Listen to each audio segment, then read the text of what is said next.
Galviņu uzmetiens. Vasiljevs mēģināja mainīt ripas virzienu. Vēl viena piespēle. Metiens. Garām vārtiem metiens tukšos vārtos. 1-0 Latvijas izlase izvirzās vadībā. Un Saša Ņiževijs gulsta vārtus. Trešie vārti viņam šajā čempionātā. Partnerim Ņiževijs, Krastīņš. Piespēle vārtu priekšā. Vēl viens metiens garām vārtiem.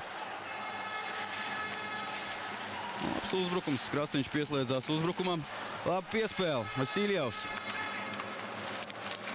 Ripa, Vasiljevs, Ņiževijs. Vēl viens metiens vārtī. 2-0. Otrajā minūtē mūs iegūst vēl viens vārtus. Un tas ir neviens cits kā Mārtiņš Cipulis. Tūdaļ francūži spēlēs pilnā sastāvā, bet mums turpina uzbrukt Sotnieks. Vēl viena piespēle. Dārziņš. Metiens pa vārtiem vārtī. 3-0.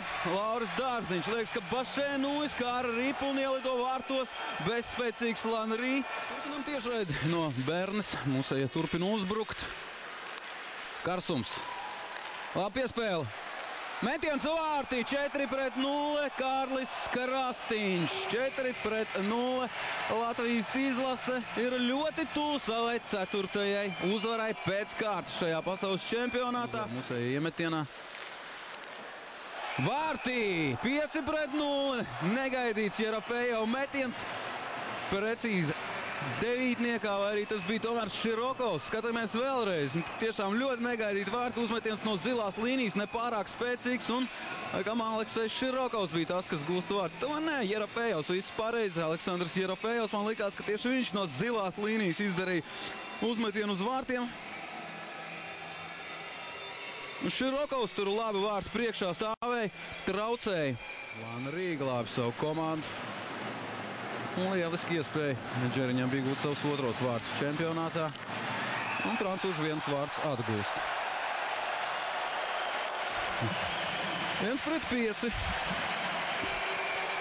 Masaļskis tomēr pārspēts, Lukstardīvs gūst vārdu. Neizdodas Spruktam iegūt ripu. Krastīņš to raida. Pretinieku zonā aiz vārtiem labi spēlē Karsums. Atspēlē atpakaļ. Vasiljevs. Teicam, vēl viena piespēle vārtī. Un Ģirts Ankipāns tomēr gūst vārtus 6-1. Un lieliski dāvana. Ankipānam atgādina, nu pat. Vakar vai aizvakar, precīzi nevar pateikt, bet Ģirtam Ankipānam piedzina meitu. Un 6-1 Latvijas izlase ir ļoti tuvu tam, lai izcīnītu savu 4. uzvaru pēc kārtas. Un teikšu godīgi, neredzu, es pagaidām nesaskatu, ko francūži varētu šeit izdarīt. Jo cīņa par ripu. Vasiljevs iegūst ripu, ieiet zonā. Cipuls, Ņiževijs, metiens garām vārtiem. Ļoti ātrs mūsējo uzbrukums. Vēl viena labi piespēle. Ņiževijs, piespēle metiens vārtī. 7-1. Un tā jau ir pamatīga sagrāva.